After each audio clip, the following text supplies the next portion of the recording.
Nous gagnons tout de suite l'amphithéâtre du Collège de France le 15 mars 2018 pour le cours de Vinciane Pirenne-Delforge, Polythéisme grec, mode d'emploi, aujourd'hui, reconnaître et honorer les dieux. Je veux repartir des cas qui sont livrés par l'enquête d'Hérodote que nous avons vu passer lors des leçons précédentes. Et je reprends ici simplement les passages où apparaît le verbe nomizein. Et donc à chaque fois, je vous ai alerté sur la portée de ce verbe et son rapport au nomos et au nomoi dont je vous parlais par ailleurs. Et donc nous allons entrer davantage dans le détail aujourd'hui. Alors, les acceptions du verbe dans ces différents passages sont distinctes les unes des autres, mais elles sont évidemment étroitement complémentaires. Vous voyez apparaître, dans la première occurrence du verbe, dans le passage du livre 1, chapitre 131, la construction avec une proposition infinitive. On a en 4,59, une proposition infinitive également. Et donc, on a, avec ces différents cas, le sens de considérer que, concevoir que, voir, croire que. La traduction n'est pas fausse. Donc, c'est une première acception du verbe nomizein. On peut aussi avoir dans une construction avec un infinitif, une construction donc avec un infinitif et non plus une proposition infinitive. Et donc c'est le sens d'avoir l'habitude de faire quelque chose ou avoir coutume de faire quelque chose. On peut aussi avoir une construction avec un complément d'objet direct. Vous avez ici le passage au livre 2, chapitre 4. Le verbe nomizein qui apparaît, et donc on peut traduire à ce moment-là avoir l'usage de quelque chose. On a le complément direct qui suit. Et donc, comment doit-on comprendre, c'est la question que je pose dans le titre de la leçon d'aujourd'hui, comment comprendre l'expression nomizein tous theous? Vous la trouvez ici en 4,59, même si le théous est sous-entendu dans le passage. Donc j'ai traduit ici, ces dieux-là, tous les sites les reconnaissent, tous ces dieux-là. Et j'ajoute à ces attestations que nous avons vues chez Hérodote, celles que nous avions vues aussi chez Denis d'Halicarnasse et chez Pausanias, avec ce même emploi de l'expression nomizein tous theous. C'est dans le type en fait de traduction que l'on peut donner de cette expression qu'est venue se loger la problématique de la croyance dans le cadre de la religion grecque antique. Et ce sera le point central de mon propos d'aujourd'hui, avec la question suivante, je précise la question que je viens de vous poser, est-ce que l'expression nomizein tous theous peut être traduite en français par croire aux dieux, puisque je vous ai dit que dans la construction du verbe avec une proposition infinitive ou une proposition subordonnée, le croire que n'était pas une mauvaise traduction. Donc on voit qu'il y a cette dimension qui est présente dans l'usage que l'on peut faire de ce verbe. Donc l'expression nomizein tous theous peut-elle être traduite en français par croire aux dieux?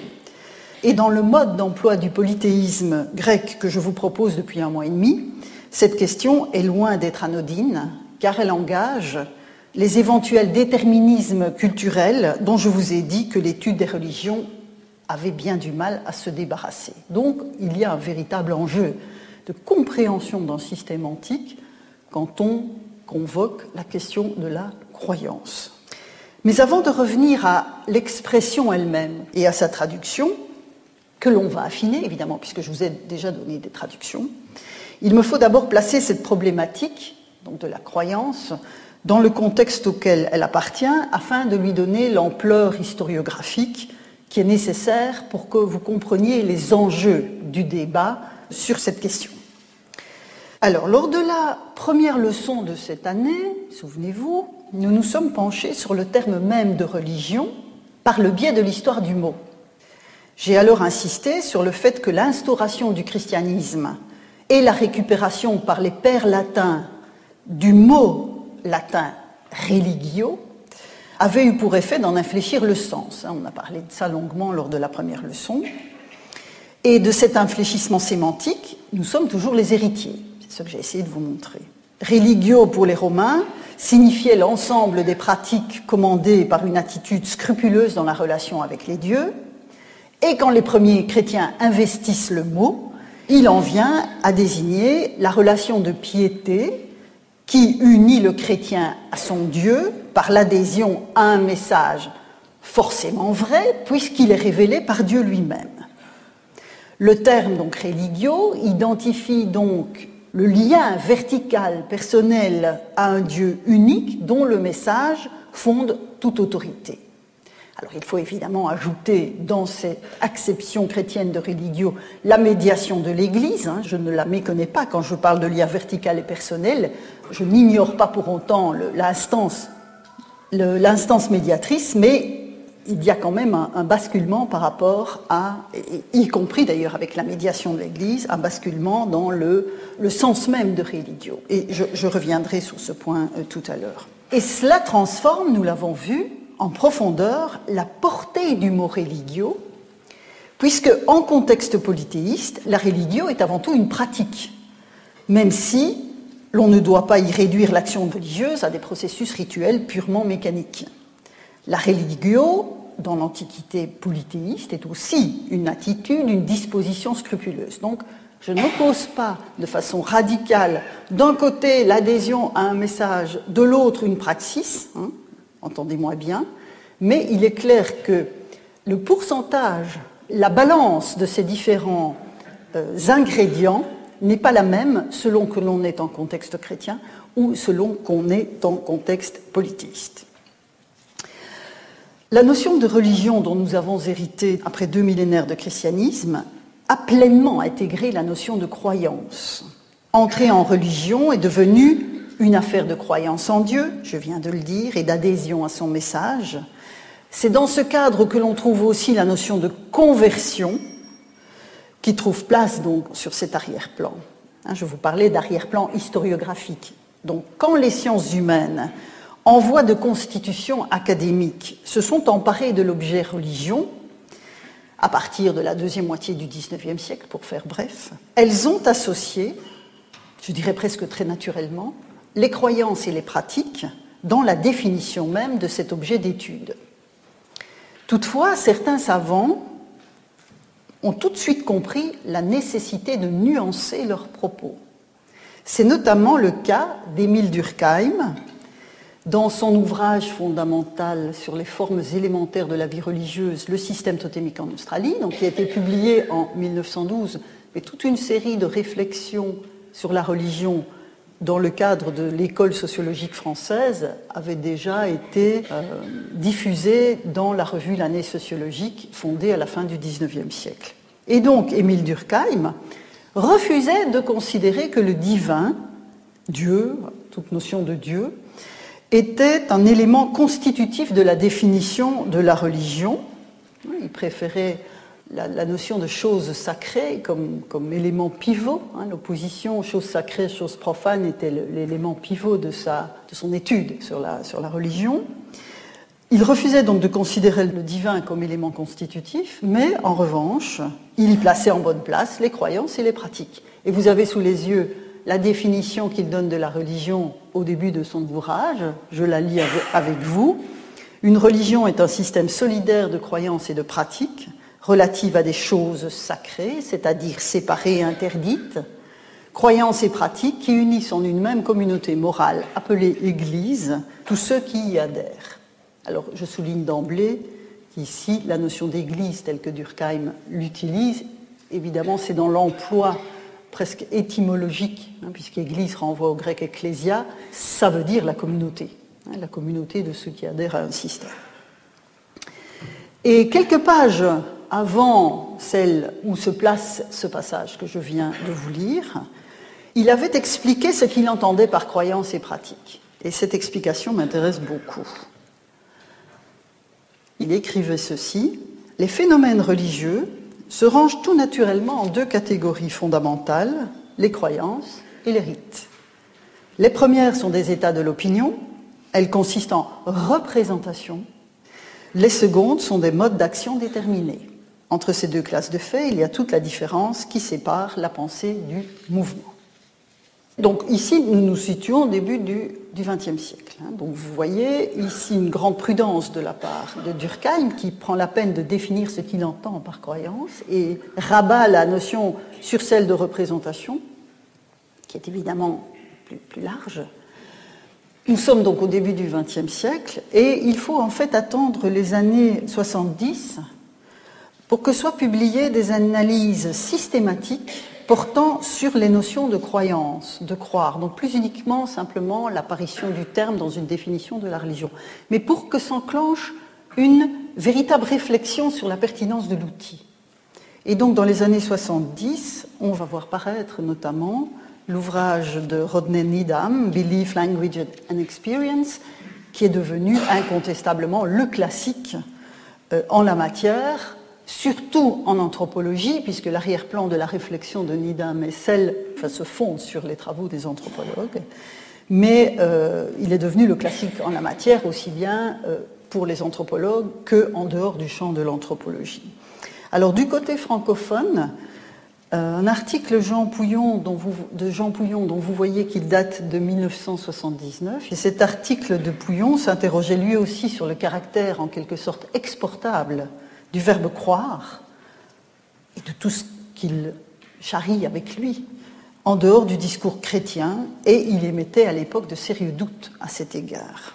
Et son article est abondamment cité avec le livre de Needham dans toute une série de réflexions et de dossiers parus depuis les années 90 en contexte francophone. Donc on voit que c'est vraiment une problématique qui a pris de l'ampleur et qui est essentiellement partie des terrains anthropologiques. Ce sont les anthropologues qui se sont vraiment les premiers à poser la question de la pertinence d'utiliser ces termes, croire, croyance, croyant, pour rendre compte de ce qu'ils observaient sur le terrain.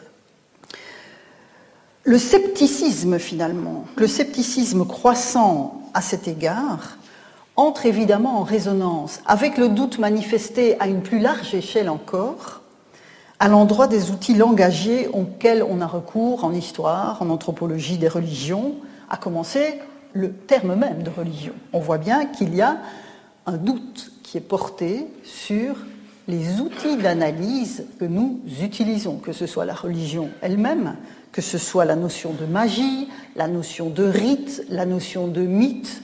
Toutes ces notions ont été passées à la moulinette, si vous me passez l'expression, d'une analyse critique sur leur pertinence et sur leur caractère généralisable.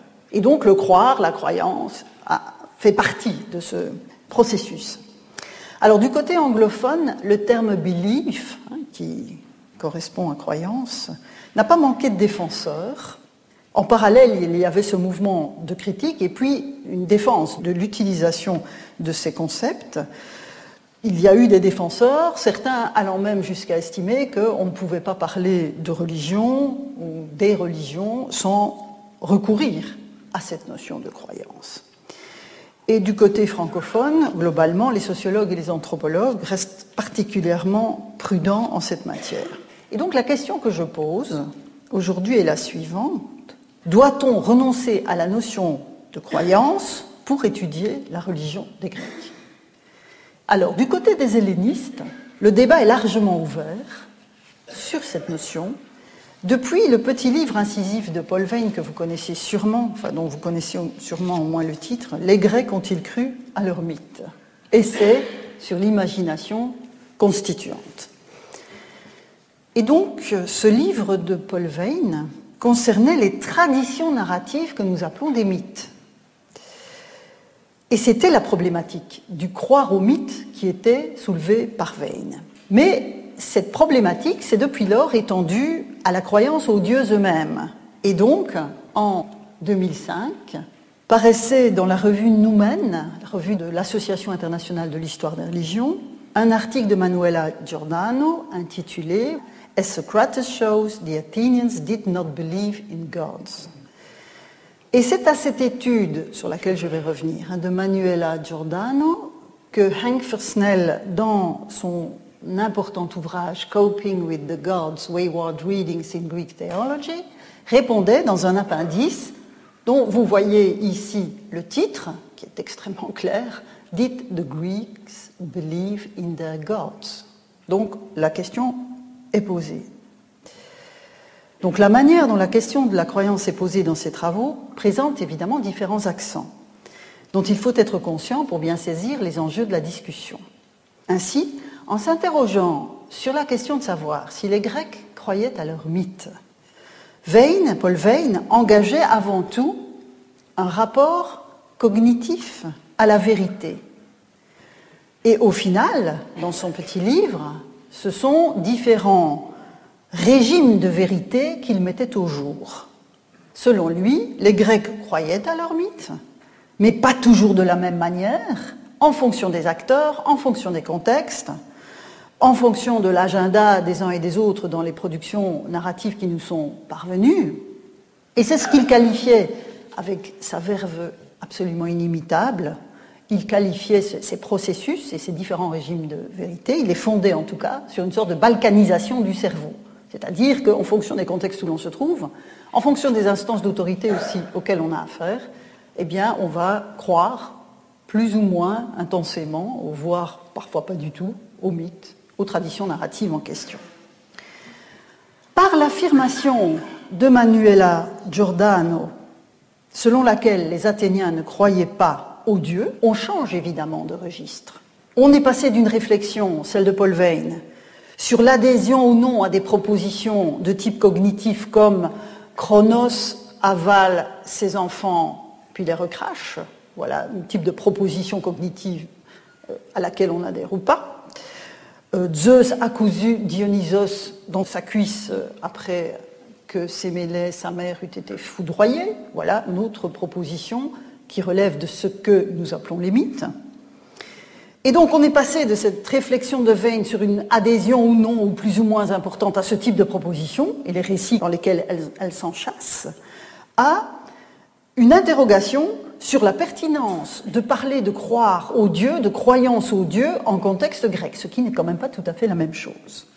Et la réponse de Giordano est tranchée, puisque vous voyez qu'elle répond à la question dans le titre de son article. Pour elle, on ne peut pas parler ainsi de la religion des Athéniens, parce que ce type d'affirmation fourvoie celui qui essaye de comprendre un système où le rituel est de première importance. Et donc elle considérait qu'il fallait évacuer le registre sémantique du croire. Alors ce dernier article pousse incontestablement le scepticisme un peu loin, et les critiques précisément que Henk Versnell dans l'appendice de son livre, donc les critiques qu'il lui a opposées, sont parfaitement justifiées. Il ne disait rien d'autre que ce que je viens de vous dire, ça va un peu trop loin. Alors certes, les Grecs n'ont pas développé de corps de doctrine auxquels ils adhéraient, et la question de la vérité des propositions cognitives n'est pas de l'ordre du dogme. Et donc, je dirais ce constat est largement acquis dans le domaine. Le fait qu'on n'ait pas de dogme, pas de révélation, pas d'écriture sacrée, etc. Mais néanmoins, une fois qu'on a dit ça, on ne peut éviter de se poser la question de savoir quel type de relation mobilise le rapport des Grecs à leur Dieu à partir du moment où l'on ne se satisfait pas de l'affirmation de Giordano selon laquelle les rituels se suffisent.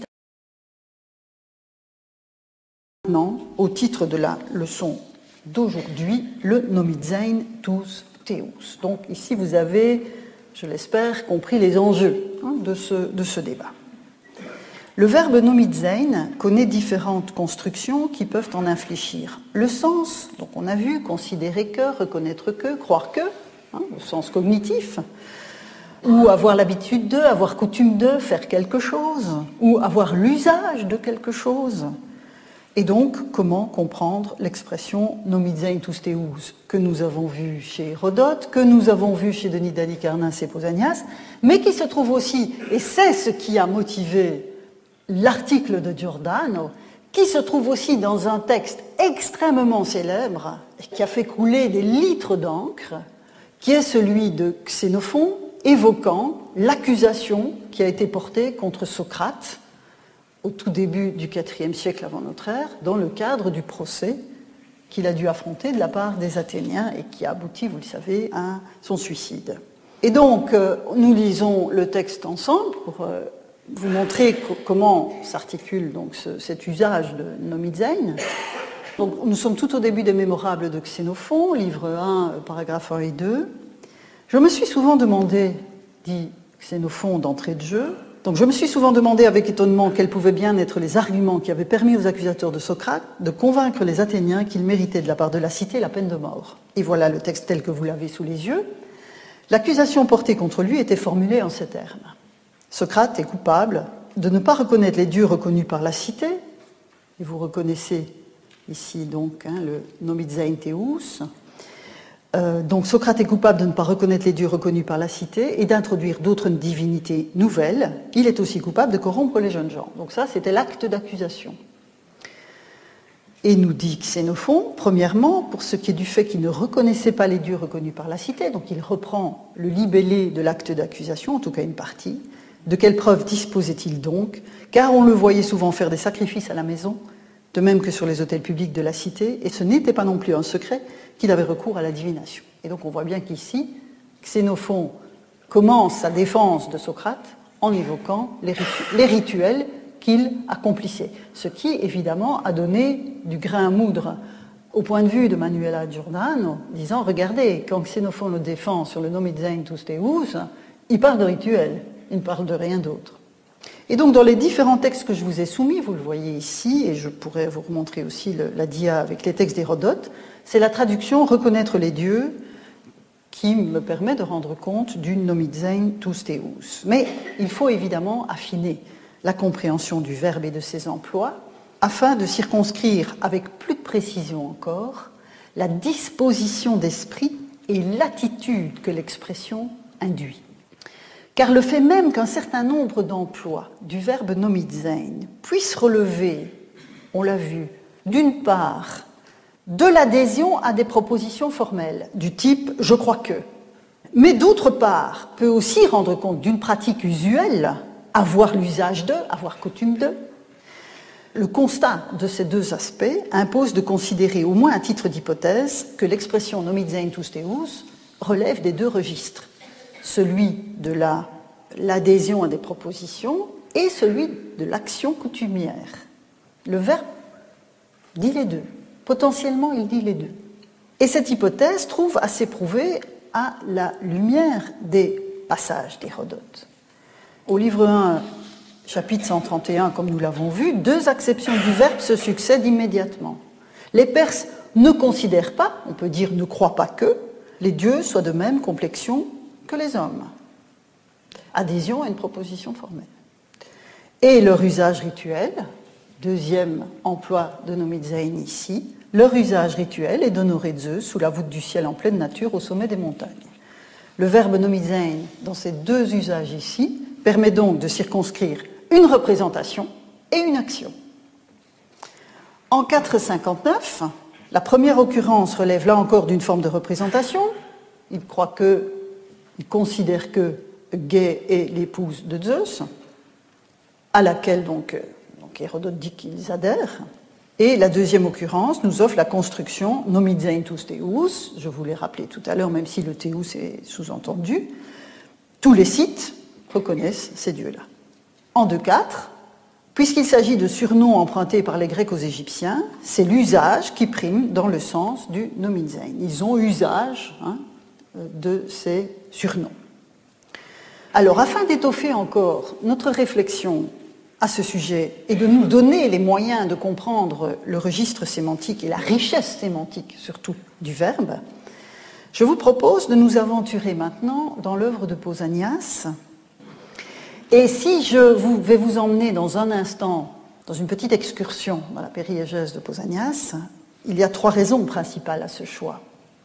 La première raison est l'intérêt de l'auteur lui-même pour les vestiges de la vie religieuse du passé, mais aussi pour l'actualité des rites de son époque. Deuxième raison, c'est l'abondance du matériau qu'il nous livre. Un peu comme je vous avais dit pour Hérodote, quand j'ai justifié le fait que je me fondais sur Hérodote pour tester mes différentes hypothèses, c'est évidemment un matériau qui est suffisamment ample pour permettre de fonder une démonstration. Quand vous avez 3 vers et 2 fragments chez un auteur, il est clair que vous ne pouvez pas fonder une démonstration. Avec des auteurs comme Hérodote ou comme Pausanias, l'ampleur de ce qu'on a conservé permet d'être un peu plus à l'aise par rapport aux interrogations qu'on peut poser à leurs écrits. La troisième raison, c'est une véritable émulation qui se joue entre la démarche de Pausanias au IIe siècle de notre ère et l'œuvre d'Hérodote 7 siècles plus tôt. L'enquête d'Hérodote est un modèle auquel va se frotter régulièrement la périégèse de Pausanias.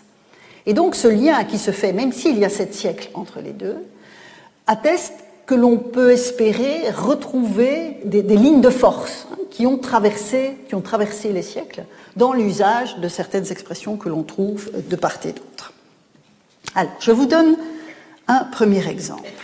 Pausanias est donc à Athènes, nous sommes au livre 1, or chaque livre couvre une région, sauf le 5e et le 6e qui sont centré sur Olympie et sa région, mais là le matériau est tellement ample qu'il couvre 2 livres, sinon on a un livre par région visitée, et le livre 1 c'est Athènes et l'Attique. Et donc, Pausanias est à Athènes, il est sur l'agora, et il va décrire un portique peint, et ce portique peint est censé remonter à la période classique, et il affiche les hauts faits de l'histoire de la cité. Vous avez des représentations figurées des grands moments de la cité d'Athènes, et parmi ces hauts faits se trouve évidemment la célébrissime bataille de Marathon, à laquelle Héraclès, nous dit Pausanias, est associé. Donc on voit Pausanias au livre 1, chapitre 15, paragraphe 3, décrit donc la représentation de la bataille, et il dit à ses lecteurs, Héraclès est associé à ce moment important de l'histoire de la cité.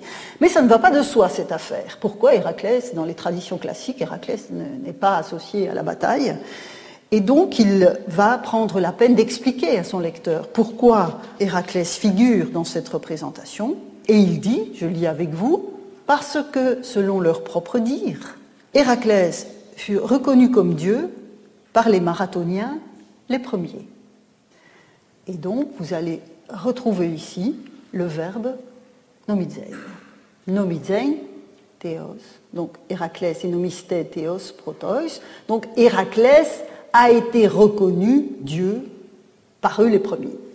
Et de fait, au moment où il visite le dème de Marathon, donc là, il n'est plus dans le cœur même d'Athènes sur l'agora avec la stoa peinte, il est dans le dème de Marathon et il répète cette affirmation. Les gens de Marathon vénèrent Héraclès, disant qu'il fut reconnu comme Dieu par eux les premiers parmi les Grecs. Deuxième exemple, le cas d'Amphiaraos. Alors Amphiaraos, c'est un devin mythique qui aurait été englouti dans la terre par les dieux dans le cadre de la bataille mythique des Thébains contre les Argiens. Son statut divin relève en fait d'une même revendication de la part des gens d'Oropos. À Oropos, on se situe à la frontière entre l'Attique et la Béotie. Et donc, de la même manière que les Marathoniens revendiquent d'avoir été les premiers à reconnaître Héraclès comme un dieu, c'est chez les gens d'Oropos, nous dit Pausanias, c'est chez les gens d'Oropos les premiers qu'il fut établi de reconnaître Amphiaraos comme dieu. Ensuite, tous les Grecs ont suivi.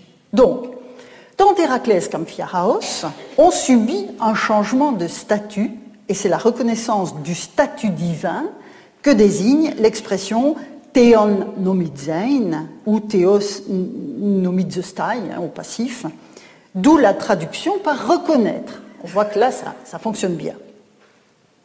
Alors évidemment, on pourrait m'opposer qu'il s'agit là de héros qui sont devenus des dieux et que le cas pourrait être de ce fait particulier. C'est une reconnaissance de statut. Mais en fait, le processus est identique quand il s'agit de dieux dont le statut divin ne pose absolument aucunement question.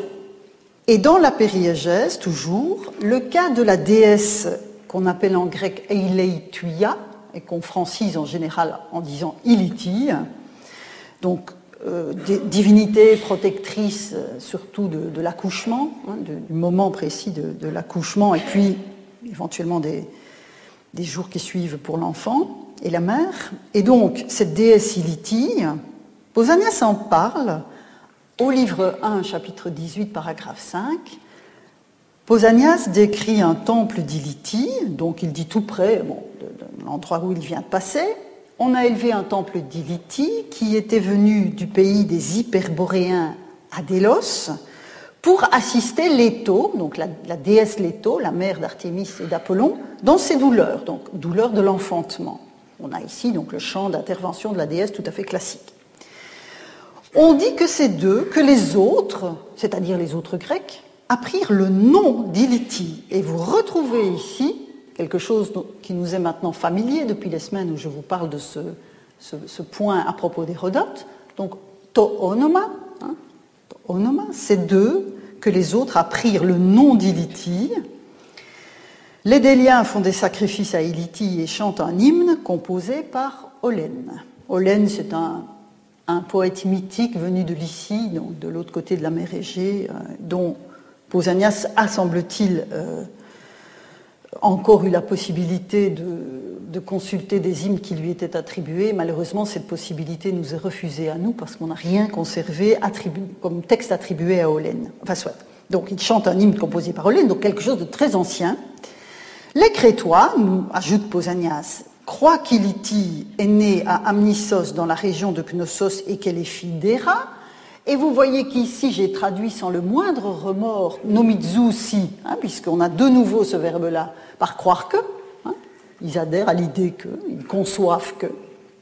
Et puis, il revient à Athènes, notre Pausanias. Il n'y a qu'à Athènes que les représentations anciennes d'Iliti sont voilées jusqu'à la pointe des pieds. Voilà le genre de notice qui est extrêmement typique de la manière de faire de Pausanias par rapport aux données religieuses dont il a conservé le souvenir. Mais ce qui m'intéresse surtout ici, c'est évidemment le lien que l'on peut opérer entre la notice de Pausanias et certains textes d'Hérodote que nous avons vus ensemble. Singulièrement ceux qui concernent les onomata des dieux, les dénominations, le fait de dénommer les dieux, dont les Égyptiens ont inspiré l'emploi au Pélage, puis les Pélages aux Grecs, si l'on en croit Hérodote. Alors, dans le cas présent, j'ai conservé la traduction par nom, qui est quand même celle qui est la plus commune pour onoma, dans la mesure où elle est moins gênante dans ce texte-ci, puisque Pausanias s'en tient au monde grec. Tous les protagonistes des liens ou autres, de l'opération et du processus qui consiste à reconnaître Iliti et puis de l'apprendre aux autres, tout ce processus se fait avec des locuteurs grecs. Mais Pausanias est un trop bon lecteur d'Hérodote, je vous l'ai dit d'emblée, pour que nous en restions là. Ce qu'il évoque ici, comme processus d'intégration de la déesse Iliti dans le panthéon des Grecs, est, si vous me permettez l'expression, de l'Hérodote pur jus. Il y a d'abord l'identification d'un profil divin par un groupe humain. Ensuite, diffusion du profil par apprentissage, à partir de cette source. Et enfin, la créativité des uns et des autres fait son œuvre. Ce sont les nomoi et les nomaya particuliers des groupes humains qui sont en cause. Et donc, à Délos, on a des sacrifices et un hymne d'Olène chanté par ceux qui sacrifient. Les Crétois, eux, vont capter l'histoire de la naissance de la déesse chez eux, et les Athéniens vont voiler intégralement ces statues. Là, nous sommes dans le registre des nomoi. En l'occurrence, l'identification du profil divin est liée dans la tradition délienne que rapporte Pausanias à l'épiphanie de la déesse, lors de l'accouchement de la déesse Léto. Et effectivement, si vous lisez l'hymne pseudo-homérique à Apollon qui raconte la naissance, en tout cas dans sa version délienne, qui raconte la naissance d'Apollon, on y décrit la venue de la déesse Iliti depuis l'Olympe, où Héra l'avait d'abord laissée dans l'ignorance de l'accouchement de Léto. Alors l'hymne pseudo-homérique à Apollon, qui remonte, lui, à la période archaïque, ne fait pas référence à l'Hyperborée, donc le Grand Nord. C'est ça que ça veut dire. Contrairement à Pausanias, qui se fonde sur cette tradition où Iliti est venu du Grand Nord. Mais en cela, Pausanias est décidément un très bon lecteur d'Hérodote. parce que, évidemment, c'est un texte que je ne vous ai pas montré, mais dans l'enquête d'Hérodote, quand il parle à un moment donné de Délos et de certaines offrandes qui sont faites à Apollon, il parle de l'Hyperborée, les offrandes viennent de l'Hyperborée, du Grand Nord, et il évoque le fait qu'Ilitie est venue de cet endroit au moment de la parturition de Léto. Alors, l'onoma, dans ce cadre-ci, l'onoma du livre 1 que j'évoque devant vous est donc très hérodotéen. Mais un autre passage de Pausanias sur le culte d'Ilitie nous permettra d'aller plus loin et de retrouver le nomidzein tous théous, parce que vous voyez qu'ici, on n'a pas l'expression. Je veux simplement ici attirer votre attention sur le processus extrêmement similaire que l'on trouve de part et d'autre, dans l'identification de l'introduction d'un dieu dans le panthéon des Grecs. Alors, l'autre passage de Pausanias, il provient du livre 3, et cette fois-ci, au livre 3, nous sommes en Laconie, à Sparte, et Pausanias visite un sanctuaire de la déesse Ilitie. Il y a un sanctuaire d'Ilitie. On raconte, nous dit Pausanias, qu'il a été construit et qu'Ilitie a été reconnue comme divinité à la suite d'un oracle émis depuis Delphes. Donc voilà la traduction du texte. Et vous retrouvez une expression extrêmement proche de ce que nous avons vu à propos d'Héraclès et d'Amphiaraos, Eileituian nomisai theon. Donc on voit qu'on est dans la même construction de phrases. Si l'on met ces deux notices en regard l'une de l'autre, l'identification du profil d'Ilitie, du profil divin, revient au Délien, et c'est de Délos qu'il s'est diffusé. Délos est à Ilitie, ce que chez Hérodote, l'Égypte est à différents dieux grecs, et la Libye à Poséidon. Nous avons vu tout cela. Quant au culte spartiate de la déesse, son instauration passe par le biais de l'oracle de Delphes. De la même manière que l'oracle de Dodone, souvenez-vous, avait permis aux Pélages de recourir aux dénominations égyptiennes pour identifier leurs dieux, les Spartiates s'en sont remis à l'oracle du Parnasse, qui leur a donné le feu vert pour accueillir Ilitie parmi leurs divinités. Donc, l'oracle de Delphes donne le feu vert pour accueillir Ilitie parmi les divinités. Alors, ce n'est évidemment pas le pédigré historique du culte d'Ilitie, au sens où moi, moderne, chercheuse du XXIe siècle, je considérais que la figure d'Ilitie est originaire de Délos. En fait, fondamentalement, ce pédigré nous échappe. Pas plus, je le répète, que, au risque de vous lasser, je n'adhère à l'origine égyptienne des dieux grecs tels que Hérodote la met en scène. Mais la manière dont Hérodote et Pausanias, après lui, rendent compte de ces processus de constitution des panthéons est éclairant sur la représentation qu'ils donnent de leur dieu. Et que constate-t-on dans ce dossier que je viens de vous soumettre? La dénomination d'un dieu, tant chez Hérodote que chez Pausanias, à 7 siècles de distance, est le cœur de l'identification du profil divin qui va se diffuser ensuite avec ou sans l'injonction d'un oracle. Mais nous ne sommes pas dans le simple monde des idées, un monde qui resterait purement abstrait, voire spirituel. Que ce soit à Délos, où Pausanias parle d'un sacrifice et d'un hymne ancestral, ou à Sparte, où il associe étroitement le fait de nomidzein, la divinité, de la nomidzein comme déesse, et la construction d'un sanctuaire, ce qui est quand même extrêmement concret. Donc, tant pour Délos que pour Sparte, la reconnaissance du profil divin est étroitement associée à l'établissement des honneurs qui sont dus à la figure divine. Et le chant des poètes fait partie de ces honneurs, l'hymne d'Olène fait partie de ces honneurs, comme les sacrifices ou la construction d'un temple. Et si je reviens dès lors à ma question de tout à l'heure, celle de la traduction, la première question que j'ai posée, la traduction du nomidzein tous théous, je pense que nous sommes désormais mieux armés pour l'affronter. Quand nomidzein est suivi d'un théonyme à l'accusatif et puis du substantif théos, le dieu désigné par le nom propre est reconnu et honoré. On a les deux dimensions, comme un dieu. Le verbe nomizein mêle en fait étroitement dans ce cas ces deux registres. Celui de la représentation, c'est l'unoma d'Hérodote, auquel les poètes ont ajouté d'autres éléments d'identification, et le registre des cultes. Donc reconnaître et honorer un dieu, c'est l'inscrire officiellement dans les nomoi du groupe qui l'accueille. C'est tout cela que signifie le verbe et qui explique la difficulté de trouver un juste correspondant en français. On voit bien que nos champs sémantiques en cette matière ne recouvrent pas ceux des Grecs. Donc on est obligé de bricoler, et voilà mon bricolage. C'est-à-dire que quand je trouve nomizein dans un texte, eh bien, même si ce n'est pas très élégant et que certains traducteurs ne seraient peut-être pas d'accord, j'utilise 2 verbes et non 1. Alors jusqu'à présent, je n'avais mis que reconnu, parce que vous n'aviez pas encore la démonstration et l'argumentation qui justifiait que j'utilise 2 verbes pour en traduire un. Mais en tout cas, maintenant que vous savez pourquoi je le fais, je vous soumets donc la traduction augmentée des passages que nous avons vus ensemble. Selon les marathoniens, donc, ils ont été les premiers à reconnaître et honorer Héraclès comme un dieu, et même chose pour Ilithyie. Ils ont reconnu et honoré Ilithyie en tant que déesse.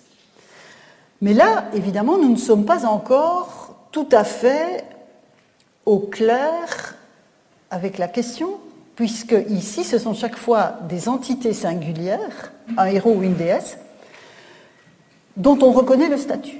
Alors, qu'est-ce que c'est quand on a un pluriel? Le nomizein tous theus. Quand nomizein est suivi du seul objet direct tous theus, nous sommes en fait face à la même configuration. Et je reprends l'acte d'accusation de Socrate, et vous voyez que j'ai là aussi augmenté la traduction.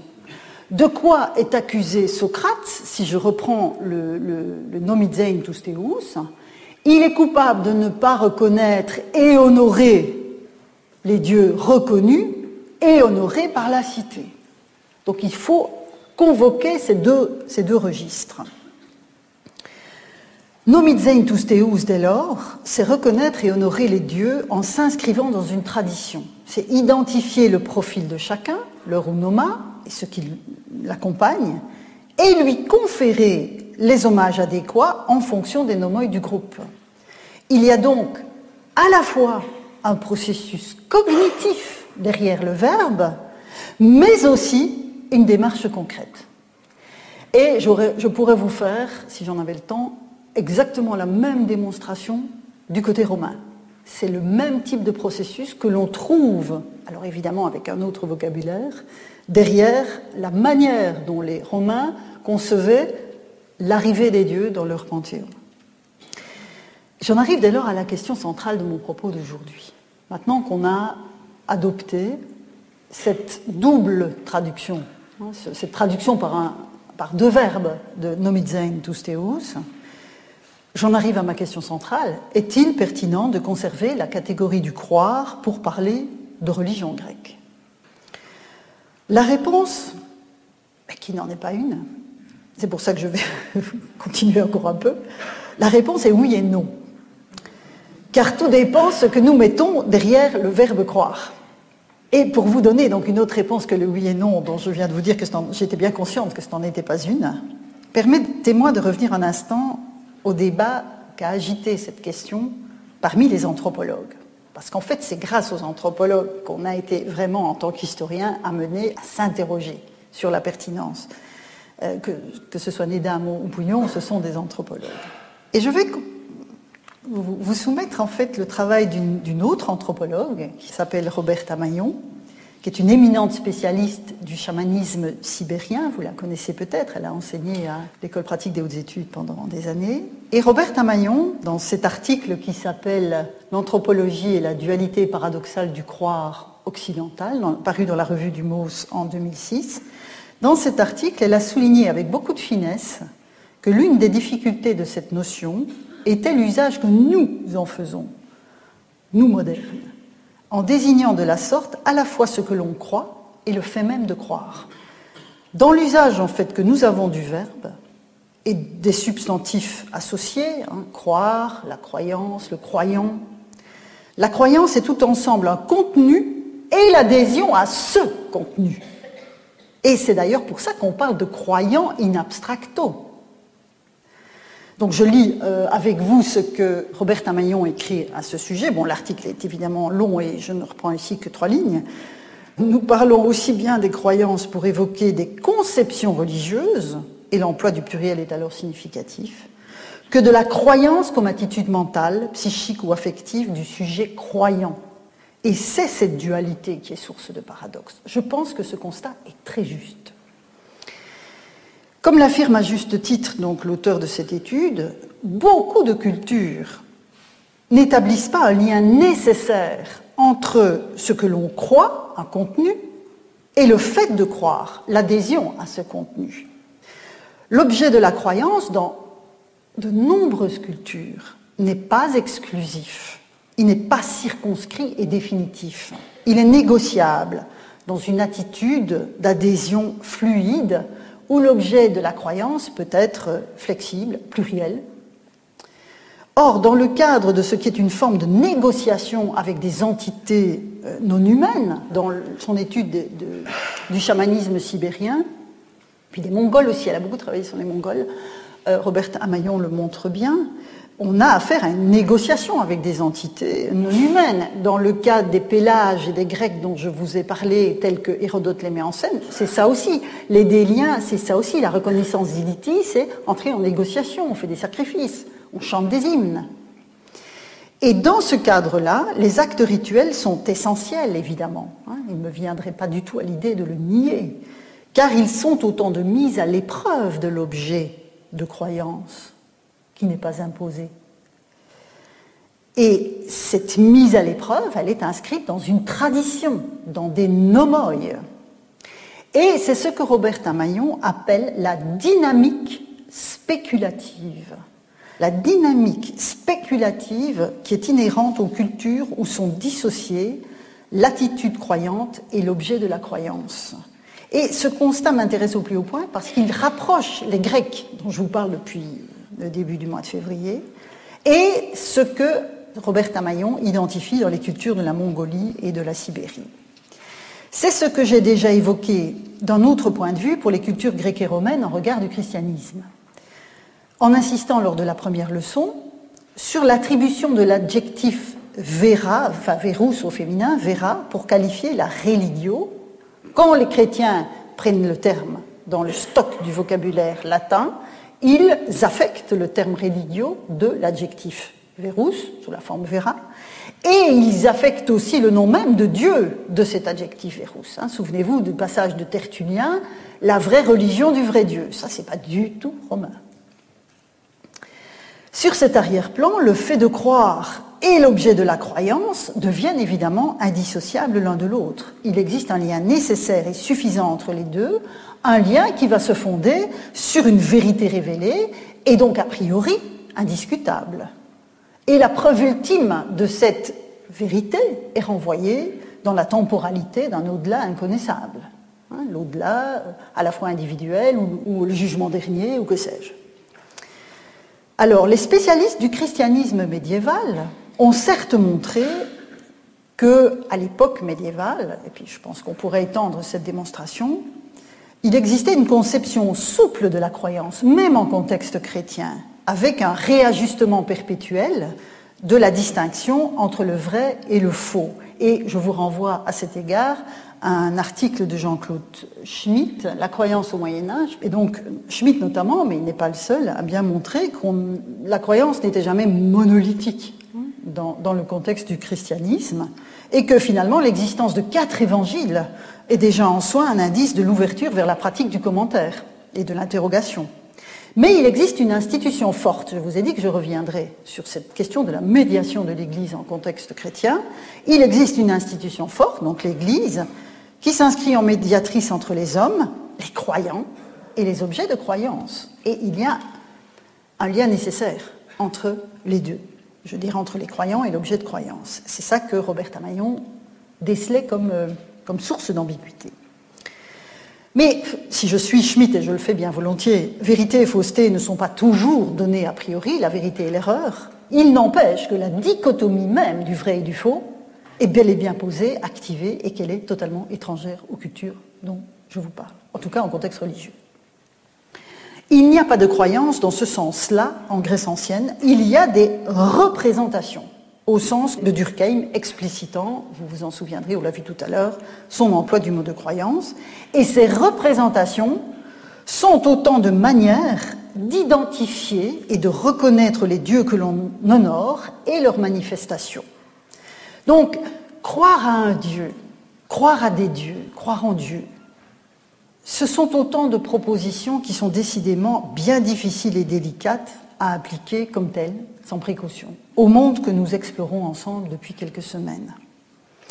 Et si je reprends la notion de dynamique spéculative forgée par Robert Tamayon, je pense que toute la spécificité et la richesse du nomidzein tous theous se fait jour. Les Grecs croyaient évidemment que les dieux étaient là. Certains en tout cas, peut-être pas tous au même moment. Là je rejoins ce que Veyne disait. Les Grecs croyaient que les dieux étaient là, globalement, et qu'ils étaient partie prenante de la vie des hommes. Ils faisaient communauté avec les hommes. Les Grecs croyaient qu'il était bénéfique de les honorer et de chercher le bon interlocuteur dans telle ou telle situation. Il s'agit de croire que, c'est-à-dire la dimension cognitive du croire, qui se rapproche du registre du savoir, tout en laissant la porte ouverte au doute. Quand vous croyez que quelque chose va arriver, le fait même de dire « je crois que », ça veut dire que vous avez un doute, fondamentalement. Réfléchissez-y. Sinon, vous diriez « je sais ». Donc, le croire recèle cette dimension de doute. Et le doute enclenche la dynamique spéculative qui passe à la fois par des représentations multiples et qui peuvent nous paraître contradictoires à nous, et des rituels qui servent de pierre de touche à la relation avec le monde suprahumain. Donc les rituels sont autant d'expérimentation de la validité et de l'efficacité de la relation. Et en fait, c'est tout cela que l'on trouve en même temps, d'où notre difficulté de trouver un mot pour rassembler tout ça en français, c'est tout cela que charrie avec elle l'expression nomidzein tous theous, reconnaître et honorer les dieux. Et la traduction, en fait, par croire aux dieux, en aplatit considérablement le sens, tout en ouvrant la porte à de lourdes erreurs de perspective, en raison du lien que nous, modernes, opérons dans nos cultures christianisées, entre le fait de croire et l'objet de croyance. Dès lors, j'en arrive à ma conclusion, dès lors, contrairement au terme de religion, dont je vous ai d'emblée proposé de le garder, il me semble que l'on n'a aucun intérêt à conserver dans toute son ampleur sémantique le registre du croire en, du croire à, ou pire encore, le terme de croyant pour définir la démarche des Grecs ou des Romains dans leur relation avec la sphère suprahumaine.